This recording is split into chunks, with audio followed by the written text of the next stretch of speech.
Olá pessoal, eu sou o professor Elton Kramer e vamos iniciar um módulo a respeito do ISSQN, que é o Imposto sobre Serviços de Qualquer Natureza. Sem dúvida nenhuma, esse aqui é um imposto mais importante que vocês têm no estudo na matéria de tributos municipais. Uma, porque ele carrega a maioria das polêmicas que existem na jurisprudência e na doutrina a respeito, e também porque traz aí uma carga significativa da arrecadação tributária para os municípios. Então, sem dúvida nenhuma, nós temos aqui uma responsabilidade muito grande de passar para vocês as principais questões, as divergências jurisprudenciais, aquilo que já tem consolidado a respeito do ISS, né? Tanto em matérias de concurso público quanto de prática tributária, nós temos aqui uma responsabilidade de mostrar a prática do ISS, porque é exatamente aqui a grande problemática. Ou seja, você lendo a Lei Complementar 116, que é a lei complementar que regulamenta o ISS, é muito belo, é muito tranquilo, né? A parte mais fácil do estudo. Agora, quando você vai entender esse tributo na prática, aí que é o grande problema. Você tentar verificar como que os tribunais estão aplicando, qual é o entendimento dos tribunais a respeito de tal serviço, qual é a sua base de cálculo, enfim, aí que está a grande problemática. Tempos atrás, quando era sob a égide do Decreto-Lei 406, o ISS era tido como um dos tributos mais tranquilos de se estudar, né? Tirando a parte do local de pagamento, não existia muita divergência. Quando veio a Lei Complementar 116, trazendo um rol muito mais significativo de serviços, mexendo com serviços que antes não teria incidência do tributo, agora passou a ter. Então isso gerou aí muita discussão, muita controvérsia jurisprudencial. Grande parte dela já temos um caminho, já temos uma consolidação por parte dos tribunais superiores. Outra parte ainda não, a gente tende aí a encontrar ainda um caminho aí no futuro. Mas eu vou mostrar para vocês tudo que a gente já tem de entendimento jurisprudencial, principalmente atualizado, que a gente tem aí do ano 2020, veio muita novidade no ambiente jurisprudencial. A gente vai trazer aqui para vocês tudo atualizado, tudo já com entendimentos dos tribunais superiores e também com foco que o professor vem aqui a dar para o seu estudo, para o seu aprofundamento, e também a gente vai trazer aquilo que não tem ainda entendimentos consolidado, mas que a gente tem que alertá-los, né, do perigo, dos riscos que se tem sobre cada um dessas situações, ok? Então, para a gente iniciar aqui o estudo do ISS, primeira coisa, a gente mostra a previsão constitucional, porque a partir dela que a gente faz o estudo, que a gente tem que partir a interpretação a respeito do ISS. Então, o artigo 156 da Constituição Federal estabelece lá o ISS como competência dos municípios, que vai incidir sobre serviços de qualquer natureza, não compreendidos no artigo 155, inciso 2, que é o que fala do ICMS. Então a gente já distancia, pelo menos na teoria, a incidência do ISS e do ICMS, que é um imposto estadual. Então veja, aqui já é uma preocupação do Constituinte a respeito da guerra fiscal, ou seja, para evitar a bitributação, né? Aquilo que é tributado pelo ISS não pode ser tributado pelo ICMS. Ou é um ou é outro. E a gente vai trazer aqui na sequência alguns serviços que tendem aí a gerar uma divergência entre esses dois entes federativos. Por exemplo, como tempos atrás girou, né, e recentemente também houve uma divergência sobre a incidência do ISS ou do ICMS sobre o software, né? Antes existia aquele software sob encomenda e o software dito de prateleira. Então aí é um raio de incidência que se chocam, né, a incidência do ISS e do ICMS. Então, não comportando a incidência dos dois, a gente tem que analisar caso a caso, ver qual incide um e qual incide o outro. Aí temos também na compreensão aqui que, além de não compreendidos no artigo 155, que não definidos, aliás, que definidos em lei complementar. Ou seja, aqui que dá embasamento para você ter uma lista anexa à lei complementar 116.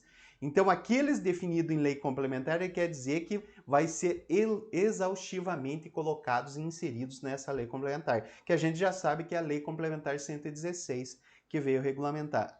Antigamente, nós tínhamos o Decreto-Lei 406, que foi recepcionado pela Constituição com status de lei complementar, mas foi substituído, né, revogado parcialmente pela Lei Complementar 116, que é a lei que rege hoje, atualmente, o ISS.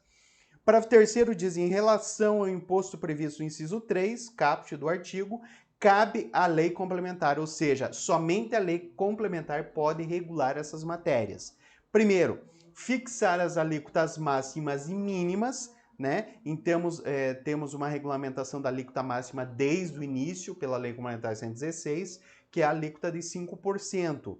E a alíquota mínima existia uma divergência aí, porque a Lei Complementar 116 no início não trouxe essa alíquota mínima. O que aconteceu? Vários municípios começaram a conceder isenção para tudo que era empresa para se instalar no seu território, para atrair, né, o mercado comercial. O problema é que gerou uma guerra fiscal, né? De repente o município dava alíquota de 3, outro de 2, outro isentava e ainda dava outro benefício. Então, gerou muita divergência, muita guerra fiscal. Aí precisou vir a Lei Complementar 157, que a gente também vai mencionar ela, para estabelecer a alíquota mínima de 2%, que hoje nós temos a redação alterada da Lei Complementar 116, e estabelecendo, além disso, a possibilidade da aplicação da improbidade administrativa para aqueles que concederem alíquotas menores que a alíquota mínima de 2%.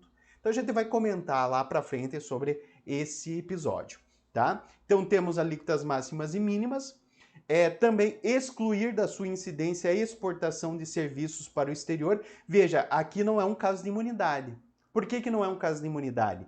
Porque o parágrafo 3º fala que cabe à lei complementar excluir da sua incidência a exportação de serviços. Então, se ela falasse está excluído da incidência, seria um caso de imunidade. Mas, ao contrário, ela delegou à lei complementar a função de excluir de sua incidência as exportações de serviços. Então, quem faz isso é a lei complementar. Então, é um caso de isenção e não de imunidade tributária. Tá? O inciso 3 aqui fala que cabe à lei complementar regular a forma e as condições como isenções, incentivos, benefícios fiscais serão concedidos ou revogados. Então aqui, pessoal, vocês veem a função que é a lei complementar que deve cumprir. Então somente a lei complementar que pode regular isso. Então nós tivemos essa lei complementar 116 que cumpriu parcialmente o que falou o parágrafo 3º. Não cumpriu, por exemplo, a regulação de isenções e benefícios fiscais e não cumpriu a fixação da alíquota mínima, só estabelecendo a alíquota máxima. Então veio a Lei Complementar 157 corrigir isso, inserindo dispositivos que viessem a regular essas matérias aqui de benefícios fiscais na Lei Complementar 116, ok? Aí tivemos ainda previsões constitucionais de imunidade no artigo 150 da Constituição. E aí vocês sabem que existe um rol ali de isenções gerais, imunidades, desculpe, gerais, né? O professor está confundindo a minha cabeça. Imunidades tributárias gerais, no artigo 150 da Constituição. Imunidade recíproca, imunidade sobre tempos de qualquer culto, imunidade sobre instituições de ensino, assistência social, fundações públicas, fundações de partidos políticos e partidos políticos e entidades sindicais de trabalhadores. Além da imunidade do livro, né, imunidade musical, todas essas previstas no artigo 150 da Constituição. Aí, a pergunta que não quer calar é se empresas públicas e sociedade economia mistas têm direito à imunidade tributária.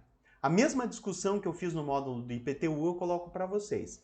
Em tese, empresas estatais não têm direito à imunidade tributária. E por quê? Porque elas têm o regime jurídico de direito privado.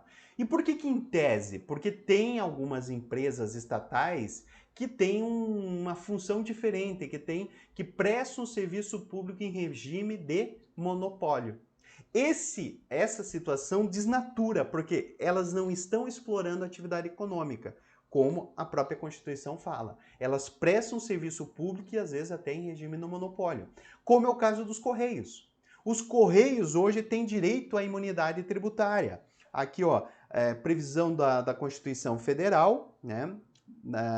Diz no mérito, a jurisprudência da Casa já assentou o entendimento que a imunidade recíproca, prevista no artigo 150, inciso 6, a linha A, e parágrafos da Constituição, é extensível à ECT, que é a empresa de Correios e Telégrafos, prestadoras de serviço público essenciais, obrigatórias e exclusivas do Estado. Veja que o que justifica você ter imunidade para os Correios é que eles enquadraram como serviço público essencial, obrigatório e exclusivo do Estado, né?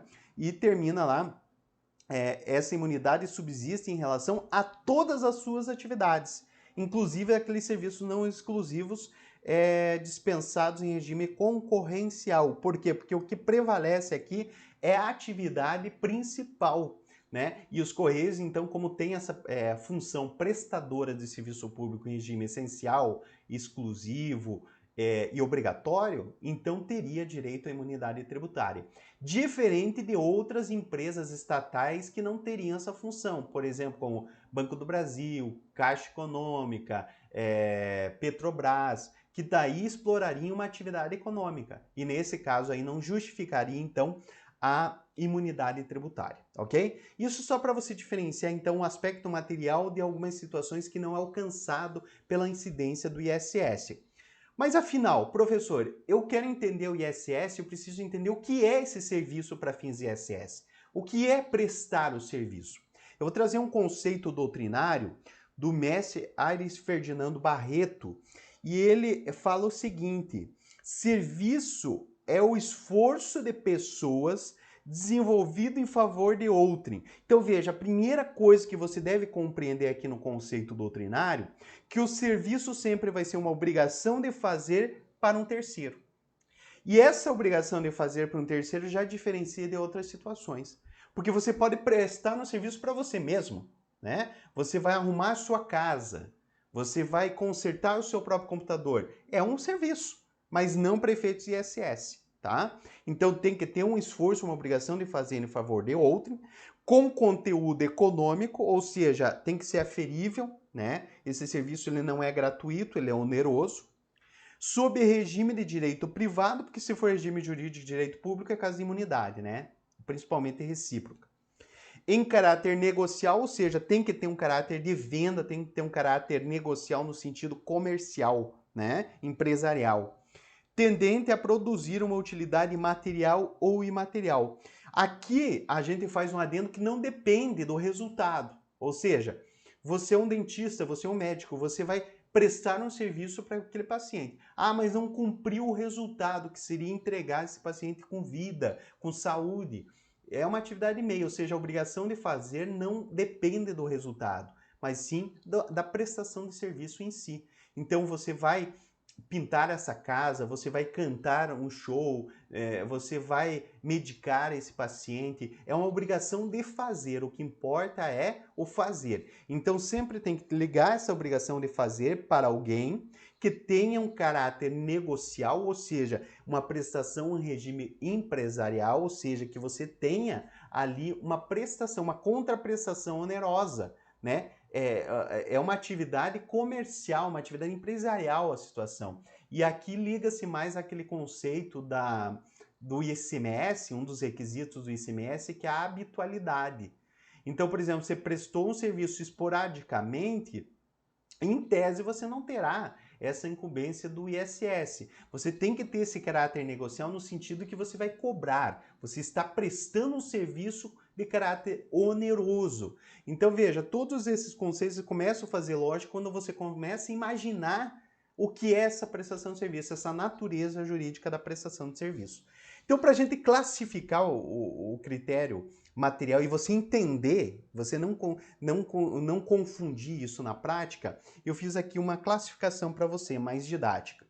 Então, o que é critério material? É prestar serviço de qualquer natureza, desde que previsto na lista anexa à lei complementar. A grosso modo seria isso. Então, você vai ter que encontrar nessa prestação de serviço o desempenho da atividade, que é o fazer para outrem. Então, você tem que encontrar isso se você vai classificar o serviço. A finalidade lucrativa não pode ser gratuita. Então, por exemplo, se você é um mesário trabalhando nas eleições, Isso é um voluntariado. Você está trabalhando em colaboração com o Estado. Ali você não vai cobrar ISS, porque ele não é finalidade lucrativa. Também acrescentamos aqui sem subordinação. Porque, por exemplo, o patrão que é registrado o empregado que é registrado pelo patrão tem ali um desempenho de uma atividade de fazer. Só que ali existe uma subordinação trabalhista. Nesse caso, não há uma prestação de serviço. Então, para efeitos de ISS, você tem que ter um regime autônomo.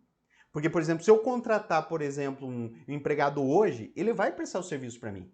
Só que ali no regime de subordinação. Se tiver subordinação, não tem incidência do ISS. Tem encargos trabalhistas, que é outra situação. Mas para efeito ISS não pode ter subordinação. Sob regime de direito privado, né? Foge de direito público, senão seria caso de imunidade. Então, não pode haver ISS sob o fato de consumir o serviço, mas sim pelo fato de prestar o serviço. Então, o fato gerador do ISS é a prestação de serviço para outrem em regime negocial, né? Ou seja, com uma finalidade lucrativa, que tenha uma contraprestação, porque é ali que vai ser a base de cálculo do próprio ISS, tá? Para a gente não confundir ainda, eu tenho que diferenciar para vocês a chamada obrigação de dar e a obrigação de fazer. Obrigação de dar é você pegar um objeto como se fosse uma mercadoria e entregar. Eu vendi esse objeto. Então aí você tem uma obrigação de dar. Então a obrigação de dar está mais sujeito ao ICMS. Por quê? Circular mercadorias. Então é uma obrigação de dar a mercadoria depois de você receber o dinheiro. Já no ISS você fala em uma obrigação de fazer, executar um serviço. Então aqui eu trouxe um conceito da professora Maria Helena Diniz, que fala o seguinte: a prestação na obrigação de dar consiste na entrega de um objeto, sem que se tenha de fazê-lo previamente. E na de fazer, na realização de um ato ou confecção de uma coisa, para depois entregá-la ao credor. Então isso aqui eu tento definir bem na minha obra, Impostos Municipais. Vocês podem ver aqui atrás, ela aqui, né? Eu procuro definir para o aluno não confundir. Porque várias situações que eu vou trazer aqui, entendimentos jurisprudenciais, o STF vai na essência do serviço para dizer que tem uma obrigação de fazer ou tem uma obrigação de dar. Foi exatamente o que o STF fez para definir se incidia ISS ou não na franquia. Né? Eu já desde a primeira edição, tanto no Tributos em Espécie quanto nos impostos municipais, eu defendia que a franquia era uma prestação de serviço complexa, mas era uma prestação de serviço de gerenciamento do negócio, ou seja, de gestão empresarial, né? Que englobava aí cessão de marca, treinamento de pessoal, cessão de tecnologia, de produtos, ou seja, englobava tudo que seriam atividades meios dentro de uma atividade fim, que é essa gestão empresarial. Então eu já defendia já há algum tempo, o STJ abalizou essa incidência, mas dependia do julgamento do Supremo Tribunal Federal. E o STF 2020 definiu, não, a franquia possui como essência essa prestação de serviço prevista na lista anexa, então é possível, então, o ISS. E foi mais ou menos isso que o STF percorreu, entendendo a obrigação de dar, a obrigação de fazer e ligando a atividade de franquia a uma delas. Então é isso que a gente vai fazer nos casos concretos, ok? Vamos ter vários tipos de serviços aqui para explicar para vocês. Então vamos ter serviços puros, como por exemplo o cantor. O cantor é contratado apenas para apresentar as músicas às pessoas, ou seja, cantar, né? É um serviço puro. Não tem emprego de nada a não ser a sua voz e seu instrumento. Ou seja, se a gente quer ser mais poeta, eu vou dizer, aqui apenas ele emprega o seu talento, né, para prestar esse serviço. Serviços com emprego de instrumentos, por exemplo, médico raio-x. Então, o médico, por exemplo, você vai consultar, ele vai utilizar alguns instrumentos que é um meio para ele diagnosticar, né? Um exame, exame, por exemplo, da alergia, ele vai empregar algum instrumento ali para ele obter o diagnóstico, para dizer você tem alergia da poeira, você tem alergia tal. E o raio-x, por exemplo, você utiliza um instrumento que você adquiriu para prestar o serviço. Na verdade, ele não está te entregando mercadoria nenhuma. Ele está prestando um serviço para encontrar o que você tem, se a perna está quebrada ou não, enfim, ali ele utiliza um instrumento para a prestação de serviço. Aí temos alguns serviços com aplicação de materiais, por exemplo, barbeiro, dentista. Você vai até o dentista, ele vai empregar algum instrumento. Aquele instrumento, ele vai ficar. Então ele se transforma em material. Então, alguns serviços ele tem um material e não o instrumento só utilizado como meio. E nesses casos a gente tem que ver se esse material pode incidir o ICMS, descontando a base de cálculo do ISS. Aí a gente vai ver muito a questão da empreitada. Você vai prestar o serviço, mas você vai empregar materiais na empreitada. Ou seja, você vai construir a casa que você foi contratado para fazer. Mas junto com a tua mão de obra vai o material que você vai comprar para entregar a casa pronta. E aí, como que fica a base de cálculo do ISS? A gente vai ver aqui. E por último, serviços com emprego de instrumentos e materiais. Por exemplo, serviço hospitalar. Ao mesmo tempo que o serviço hospitalar você vai utilizar instrumentos, tomografia, raio-x, você também, utilizando da cama, do quarto, também vai ter um emprego de medicamentos. A alimentação que você vai ter lá. Então, pode ser um serviço dito complexo. E ali a gente vai definir para vocês como ocorrerá isso na prática. Tá? Por isso que é importante, eu gosto de partir da essência e ir direto aos casos concretos para fazer essa análise. É a melhor forma de você entender direito tributário. Pode fazer a comparação, pegue um livro de direito tributário e comece só a ler a teoria. Depois vai responder uma prova, vai analisar um caso concreto, a dificuldade que você vai ter. Agora, se você estudar dessa forma que eu estou propondo para você, lendo, acompanhando com o manual, mas vendo isso na prática, como ocorre, como a jurisprudência julga, aí você vai entender direito tributário, você vai viver o direito tributário e fica muito mais fácil para você, ok? Pessoal, fazer um intervalinho para não ficar muito cansativa essa aula, eu volto na sequência para a gente falar sobre o que não incide o ISS, que são exclusões feitas pela própria Lei Complementar 116. Guarda lá que eu já volto.